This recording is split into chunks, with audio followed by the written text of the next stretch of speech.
Friends, இன்றைக்கி வந்து பார்த்திங்கன்னா பாயில்டு எக் வச்சு ஒரு ஸ்பைஸியான recipe. Sambar rice, curd rice, lemon rice, இந்த மாதிரி வெரைட்டி ரைஸ்க்கு, அப்புறம் சாம்பார் சாதம், அந்த மாதிரி எல்லாத்துக்குமே வந்து ஒரு ஸ்பைஸியான ஒரு எக் கிரேவி தான் இன்றைக்கி பண்ண போகிறோம். இதுக்கு வந்து பார்த்திங்கன்னா ஒரு பாயில்டு எக்கு, அப்புறம் கருவேப்பிலை, வெங்காயம், ஒரு டொமேட்டோ, கொஞ்சம் கொத்தமல்லி தழை, டேஸ்ட்டுக்கு நம்ம மிளகாத்தூளும் உப்பும் சேர்த்துலாம். வாங்க எப்படி பண்ணலாங்கிறது பார்க்கலாம். பேனில் எண்ணெய் ஊற்றியாச்சு.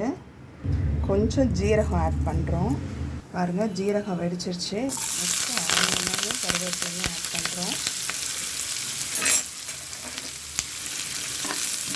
பாருங்கள், ஆனியன் நல்லா ஃப்ரை ஆகிடுச்சு. இந்த ஸ்டேஜில் நம்ம டொமேட்டோவை போடலாம்.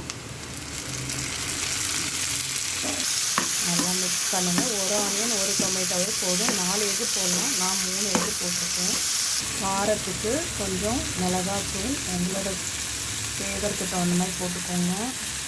அப்புறம் உப்பு நல்லாயிருக்கும். வேணும்னா நம்ம கரம் மசாலா வேணும்னா ஆட் பண்ணிக்கலாம். ஆனால் நான் போடலை. ஜஸ்ட்டு வந்து பார்த்திங்கன்னா இது அப்படியே சாப்பாட்டில் கூட பிசைஞ்சு சாப்பிட்லாம். நல்லாயிருக்கும். நல்லா ஃப்ரை ஆகிக்கிட்டுருக்கு. நல்லா கொஞ்சம் அப்படியே ட்ரை ஆனதுக்கப்புறம் நம்ம எக்கை போட்டு மிக்ஸ் பண்ணி எடுக்கிறது தான். பாருங்கள், நல்லா மிக்ஸ் ஆகிடுச்சு. இந்த மாதிரி ஸ்டேஜில் எக்கை போடணும். ரொம்ப கிண்டாதீங்க, மெதுவாக கிண்டுங்க, இல்லைன்னா எல்லாம் உடஞ்சிரும். வேணால் 4 கூட கட் பண்ணிக்கலாம். எக்கு நான் 2 ஸ்லைஸ் பண்ணியிருக்கேன். கொத்தமல்லி தழையை தூவியாச்சு. Final Dutch. இப்போ நம்ம பவுலுக்கு ட்ரான்ஸ்ஃபர் பண்ணிடலாம்.